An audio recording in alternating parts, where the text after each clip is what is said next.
Hello नमस्कार दोस्तों, स्वागत है आपका हमारे इस यूट्यूब चैनल पर। दोस्तों, इस चैनल पर आपको बीएड व एसटीसी से रिलेटेड सभी प्रकार की जानकारियां व लेसन प्लान संबंधित जानकारी आपको यहां पर मिलेगी।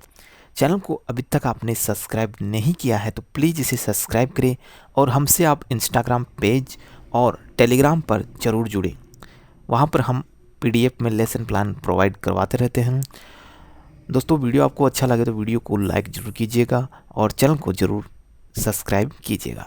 चलिए शुरू करते हैं। आज हम लेकर आए हैं शिक्षा की प्रकृति के बारे में आपको बताने वाले हैं।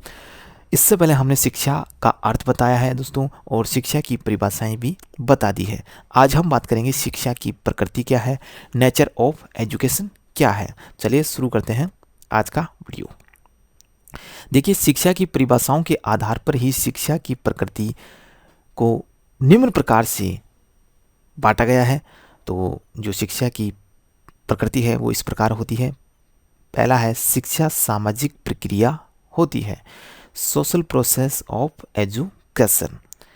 शिक्षा एक सामाजिक प्रक्रिया है और मनुष्य सामाजिक प्राणी होने के नाते समाज का एक अभिन्न अंग है, और मनुष्य के व्यवहार में परिवर्तन व शिक्षा दोनों ही सामाजिक प्रक्रिया के रूप में होती है। सामाजिक आवश्यकताओं के अनुसार ही छात्र के विचारों तथा व्यवहार में परिवर्तन आता है। शिक्षा के द्वारा ही छात्रों को सामाजिक विकास संभव है। दोस्तों, अगर शिक्षा होगी तो छात्रों में सामाजिक विकास होगा। अगली हम प्रकृति की बात करते हैं तो शिक्षा गतिशील है, डायनेमिक प्रोसेस ऑफ एजुकेशन। समय के अनुसार शिक्षा में भी परिवर्तन होता रहता है। शिक्षा के उद्देश्य, शिक्षण विधि, पाठ्यक्रम में भी परिवर्तन होते रहते हैं। ज्ञान और शिक्षा एक पीढ़ी से दूसरी पीढ़ी की ओर बढ़ती रहती है, और शिक्षा की गतिशीलता के कारण ही हम प्रगति की ओर बढ़ सकते हैं। यही शिक्षा की गतिशीलता होती है। दोस्तों, गतिशीलता का अर्थ है कि दोस्तों जो हमारा ज्ञान है, जो शिक्षा है, वो एक पीढ़ी से दूसरी पीढ़ी में स्थानांतरित होती रहती है।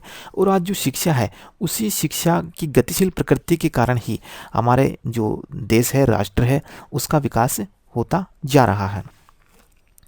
अगली प्रकृति की बात करें तो शिक्षा द्विध्रुवी प्रक्रिया है, यानी कि एजुकेशन बाइपोलर प्रोसेस है।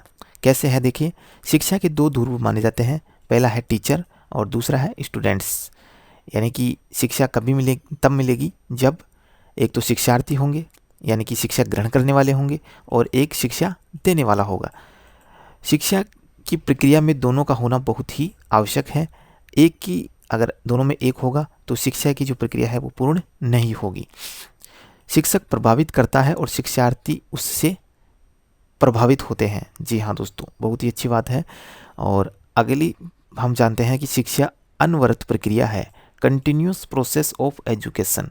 कंटिन्यूस प्रोसेस का अर्थ है कि दोस्तों जो शिक्षा है एक अनवरत रूप से चलने वाली क्रिया है।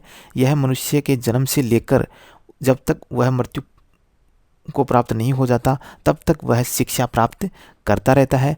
मनुष्य औपचारिक व अनौपचारिक रूप से कुछ न कुछ अवश्य सीखता है। यानी कि शिक्षा के दो प्रकार हैं दोस्तों, औपचारिक और अनौपचारिक। अगर औपचारिक की बात करें तो सिस्टमेटिक तरीके से शिक्षा ली जाती है, और अनौपचारिक शिक्षा है कि एक दूसरे को देखकर या किसी और चीज़ को देखकर हम शिक्षा ग्रहण कर सकते हैं। शिक्षा जीवन पर्यंत चलती है दोस्तों, इस बात का ध्यान रखिएगा। इसलिए शिक्षा को अनवरत प्रक्रिया माना गया है। अगला हम बात करते हैं, शिक्षा विकास की प्रक्रिया है। जी हाँ दोस्तों, शिक्षा जो है यानी कि शिक्षा से ही डेवलपमेंट होता है। अगर शिक्षा नहीं होती तो डेवलपमेंट नहीं होता। मानव का जन्मजात व्यवहार पशु के समान होता है। जी हाँ दोस्तों, जब मनुष्य का जो व्यवहार है वो एक पशुओं के समान होता है, लेकिन इन सबसे अलग हमें कौन करती है? शिक्षा करती है। शिक्षा इन जन्मजात शक्तियों का विकास करती है, और मानव के विकास के साथ ही शिक्षा से समाज की संस्कृति व सभ्यता का विकास होता है। अगला हम बात करें कि शिक्षा सर्वांगीण विकास की प्रक्रिया है। जी, education all round development process. बहुत ही अच्छी बात है और बहुत ही अच्छा कहा गया है कि शिक्षा सर्वांगीण विकास की प्रक्रिया है। शिक्षा का कार्य बालक की कुछ क्षमताओं का विकास करना ही नहीं है, बल्कि बालक के सभी पक्षों का विकास करना है। और सभी पक्षों में कौन कौन से आते हैं दोस्तों, कि उनके ज्ञानात्मक यानी ज्ञान का विकास करना, भावात्मक यानी भाव का, और क्रियात्मक यानी उनके कार्य करने की शैली का विकास करना। इस प्रकार शिक्षा जो है हमें सर्वांगीण विकास करने में भी मदद करती है। तो दोस्तों आज की वीडियो में आपने जाना कि शिक्षा की प्रकृति क्या है, नेचर क्या है।